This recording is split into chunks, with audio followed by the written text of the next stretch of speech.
who is thinking about how to make your life better. This is someone who is unstable, obsessed with revenge, consumed with grievance, and out for unchecked power. Donald Trump has spent a decade trying to keep the American people divided and afraid of each other. That is who he is. But America, I am here tonight to say that is not who we are. That is not who we are.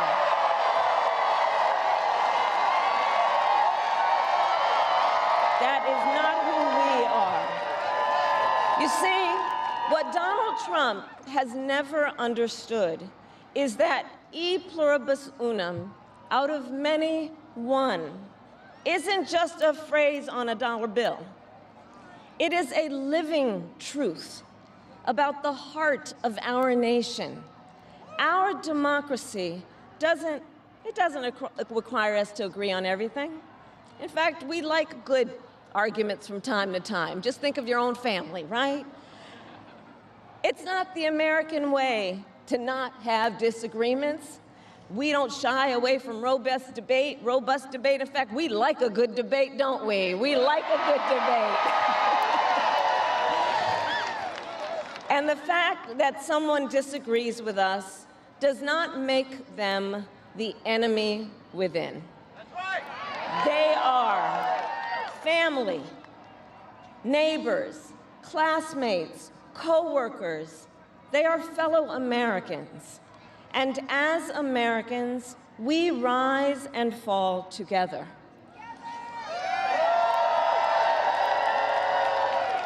America, for too long, we have been consumed with too much division, chaos, and mutual distrust.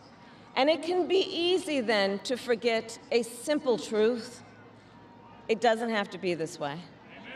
It doesn't have to be this way. It is time to stop pointing fingers. We have to stop pointing fingers and start locking arms.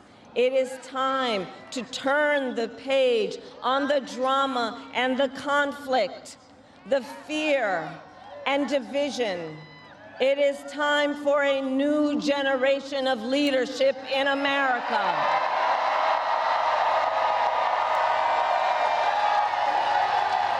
And I am ready to offer that leadership as the next President of the United States of America.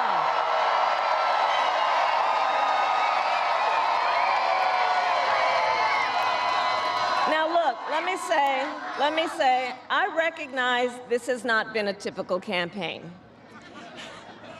Even though I've had the honor of serving as your vice president for the last 4 years, I know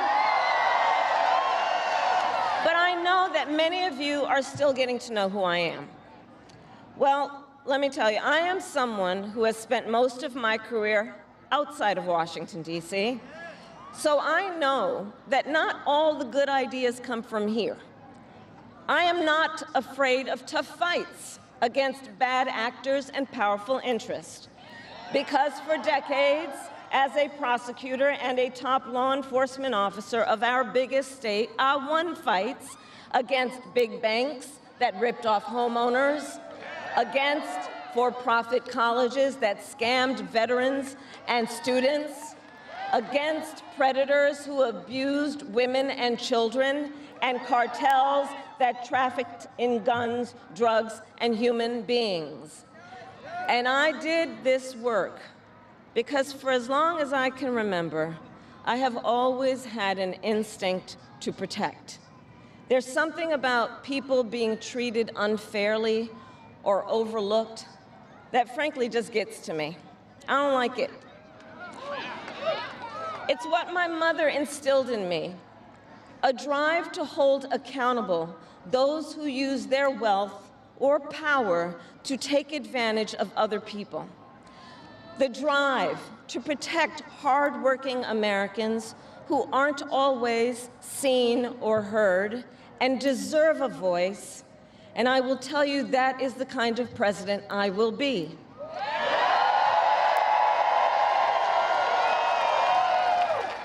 And look, I'll be honest with you, I'm not perfect. I make mistakes, but here's what I promise you.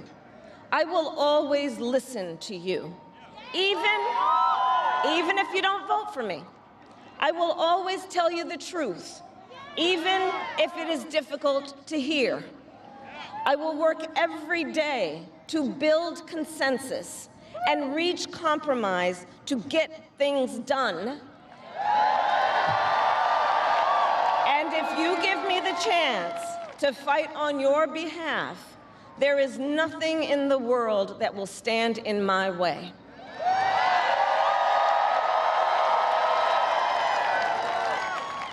So look, in less than 90 days, either Donald Trump or I will be in the Oval Office. Okay?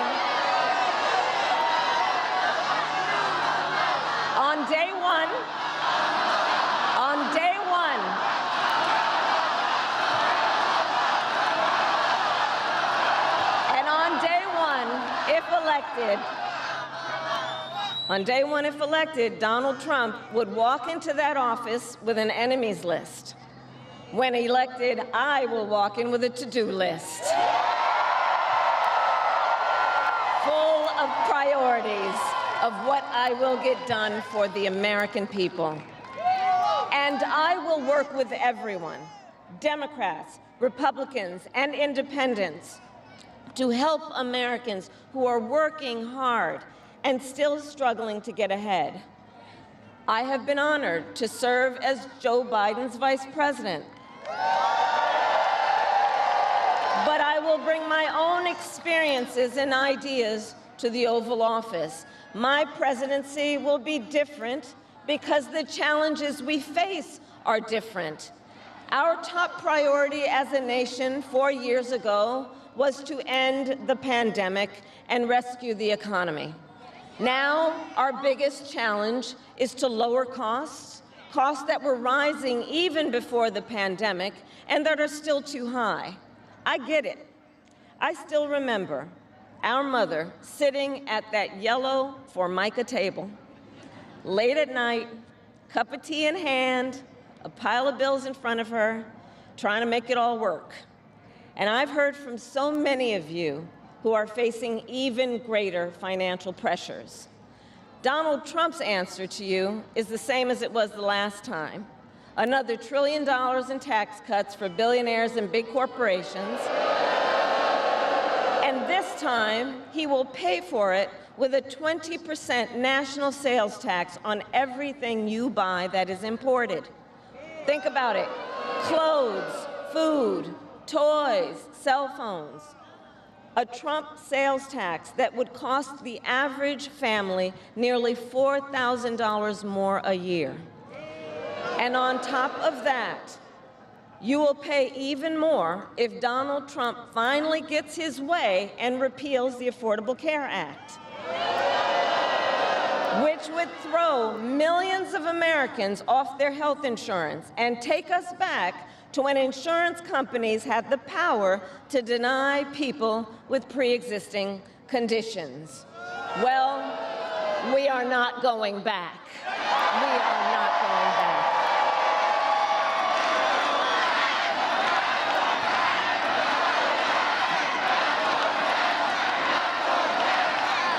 We are not going back because we also know Donald Trump would deliver tax cuts to his billionaire donors. I will deliver tax cuts to working people and the middle class. I will make sure you have a chance not just to get by, but to get ahead. Because I believe in honoring the dignity of work. I will enact the first ever federal ban on price gouging on groceries. Cap the price of insulin and limit out-of-pocket prescription costs for all Americans. I will fight to make sure that hardworking Americans can actually afford a place to live. I'll never forget how our mother saved up and how excited she was when she could finally afford to buy our first home. I remember how excited she was. And I know that owning a home is not only a measure of financial security, it's about the pride of your hard work. And as president, I will fight to help first-time home buyers with your down payment, take on the companies that are jacking up rents, and build millions of new homes. For years, we have heard excuses about why America can't build enough housing. Enough with the excuses. I'm going to cut the red tape and work with the private sector and local governments to speed up building and get it done. And the cost of housing isn't the only financial pressure on middle-class families. I have met so many young people who have a natural desire to parent their children well, but not always the resources to do it. So I'll fight for a child tax credit to save them some money, which will also lift American children out of poverty.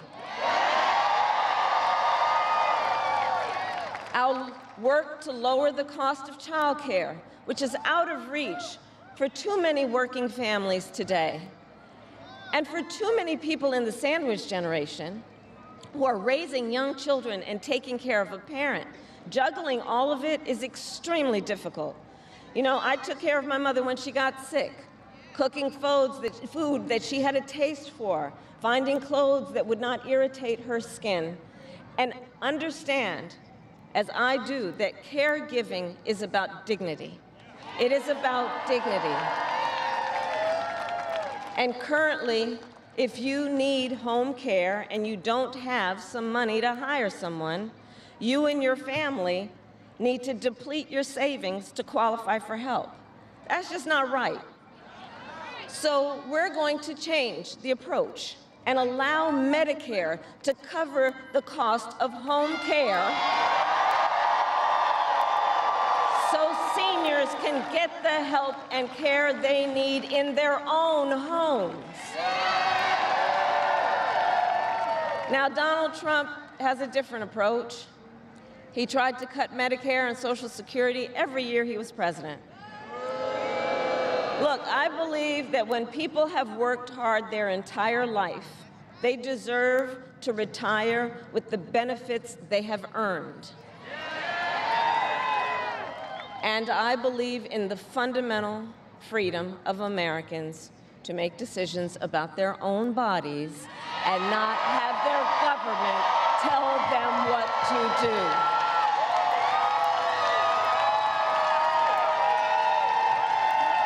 I will fight to restore what Donald Trump and his hand-selected Supreme Court justices took away from the women of America. That today, 1 in 3 women in America, think about it, 1 in 3 women in America lives in a state with a Trump abortion ban, many with no exceptions even for rape and incest. The idea that a woman who survives a crime of a violation to her body should not have the authority to make a decision about what happens to her body next, that is immoral. That is immoral, and Trump's not done. He would ban abortion nationwide, restrict access to birth control and put IVF treatments at risk, and force states to monitor women's pregnancies. Just Google Project 2025 and read the plans for yourself. And look, I think we all know one does not have to abandon their faith or deeply held beliefs to simply agree the government should not be telling her what to do with her body. Not the government. And when Congress passes a bill to restore reproductive freedom nationwide, as President of the United States, I will proudly sign it into law.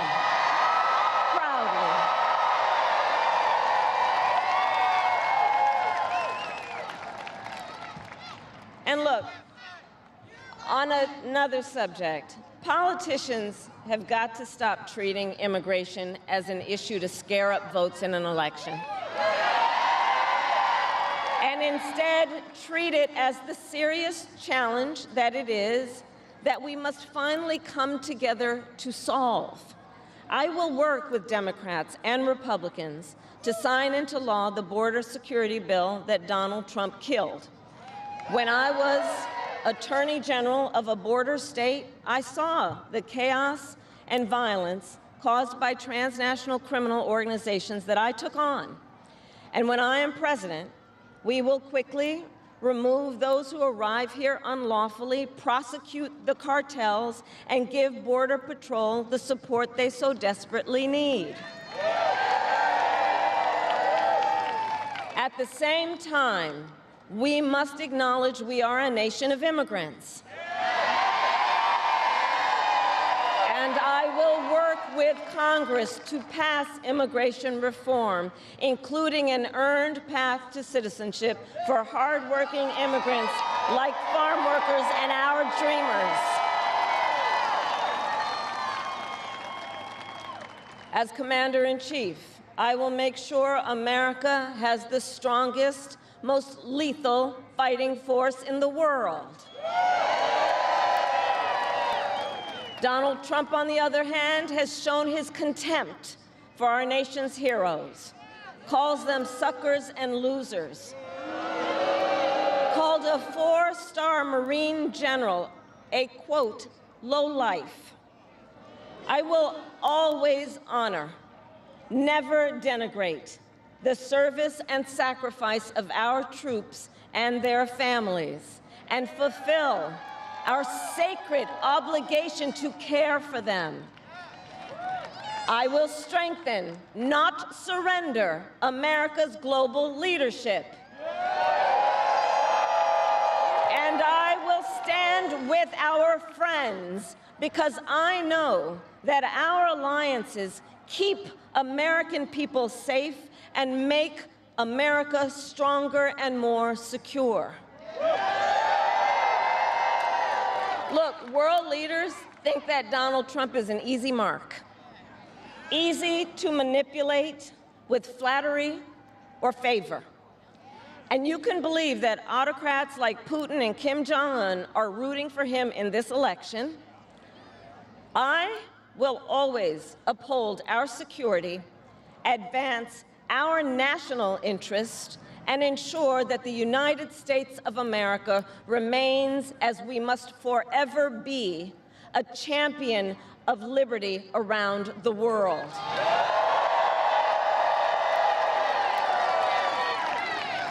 America, we know what Donald Trump has in mind.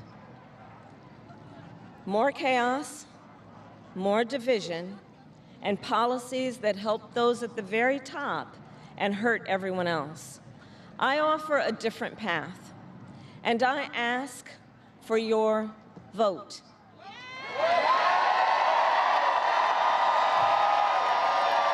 And here is my pledge to you. I pledge to seek common ground and common sense solutions to make your life better. I am not looking to score political points. I am looking to make progress. I pledge to listen to experts, to those who will be impacted by the decisions I make, and to people who disagree with me. Unlike Donald Trump, I don't believe people who disagree with me are the enemy. He wants to put them in jail. I'll give them a seat at the table.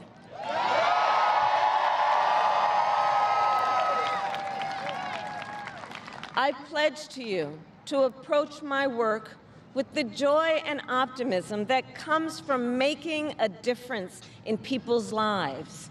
And I pledge to be a president for all Americans. And to always put country above party and self.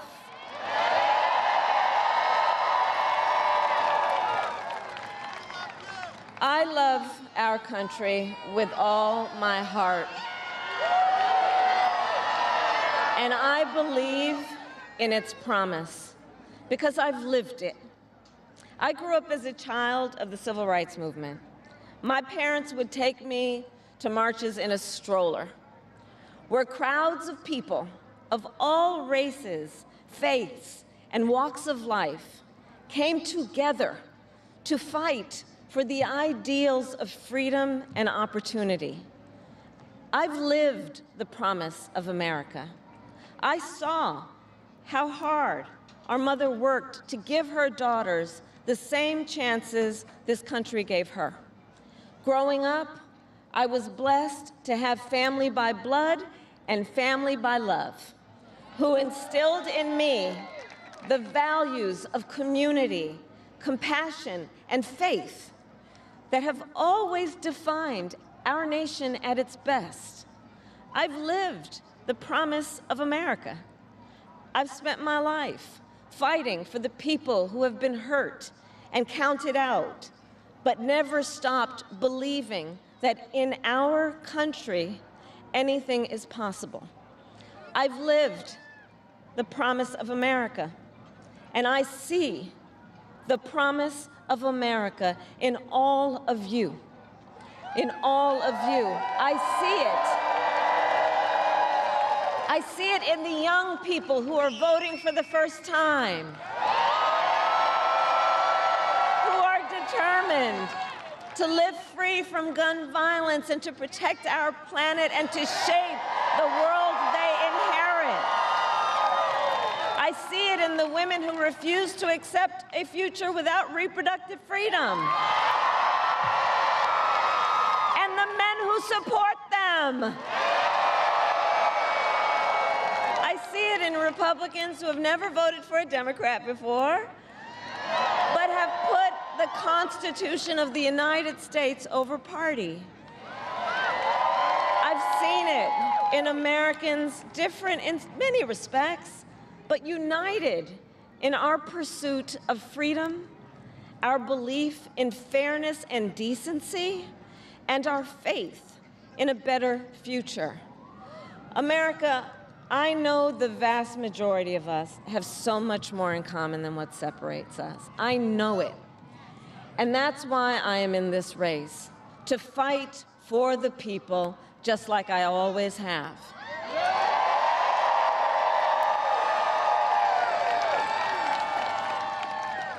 Nearly 250 years ago, America was born when we wrested freedom from a petty tyrant.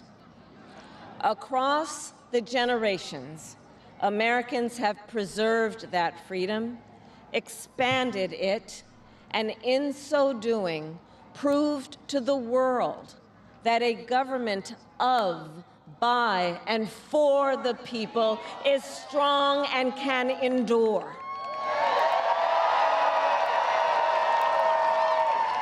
And those who came before us, the patriots at Normandy and Selma, Seneca Falls and Stonewall, on farmlands and factory floors, they did not struggle, sacrifice, and lay down their lives only to see us cede our fundamental freedoms. They didn't do that only to see us submit to the will of another petty tyrant. These United States of America, we are not a vessel for the schemes of wannabe dictators. The United States of America is the greatest idea humanity ever devised. A nation big enough to encompass all our dreams, strong enough to withstand any fracture or fissure between us, and fearless enough to imagine a future of possibilities. So America, let us reach for that future. Let us fight for this beautiful country we love. And in 7 days, we have the power, each of you has the power to turn the page and start writing the next chapter in the most extraordinary story ever told. I thank you all. God bless you, and may God bless the United States of America. Thank you.